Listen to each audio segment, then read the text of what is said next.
सबैजनालाई नमस्ते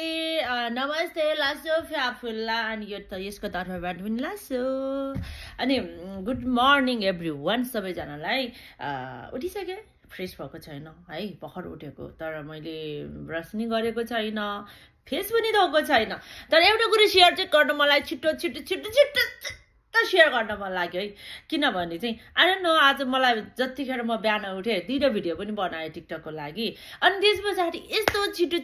छिटो कस्तो हुन्छ नि बाहिर हेरे अनि यस्तो उडाउँ जस्तो लाग्छ क्या साथीहरू तपाईहरुलाई नि हुन्छ हुँदैन मलाई मात्र हुन्छ कि तपाईहरुलाई नि हुन्छ कहिलेकाहीँ चाहिँ है केटी मान्छेहरुको चाहिँ मुड स्विङहरु हुन्छ क्या अनि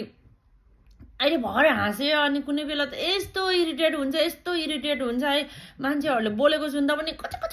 पारेर चाहिँ फाल्दिउँ जस्तो रिस उठ्छ नि त अनि त आज चाहिँ मलाई चाहिँ यस्तो मजाले उड्न मन लागेको छ क्या लाइक हैन यसरी हेर्छु बाहिर हैन लास्टै हावा चलेको छ अनि त्यसपछि मलाई पनि यार यो हावाको बेगसँगै हैन सरररररर हैन यता उड्ने उता उड्ने गरेर उड्न पाए त कस्तो मजाले उड्थ्यो भन्ने जस्तो फिल भएको छ क्या सायद हैन आज चाहिँ म धेरै खुसी छु धेरै खुसी छु या के छ भित्र हैन केही छ सो त्यही भएर चाहिँ उठे अनि एउटा भिडियो वाइ नट हैन एउटा सर्टमा पनि भिडियो सेयर गरौँ न भन्ने चाहिँ फिल भयो अनि सो सबैजनाको दिन शुभ रहोस् है आज स्याटरडे सबैतिर छुट्टी होला अनि तपाईहरुको चाहिँ विकेन्ड सबैभन्दा चाहिँ विकेन्ड चाहिँ सबैजनाको खुसी रहोस् अनि भोलि चाहिँ सन्डे नेपालमा चाहिँ मदर्स डे परेको छ यानि कि आमाको मुख हेर्ने दिन आमाको मुख हेर्ने औँसी अथवा कुशे औँसी हैन अथवा गोकर्ण औँसी पनि गोकर्ण हैन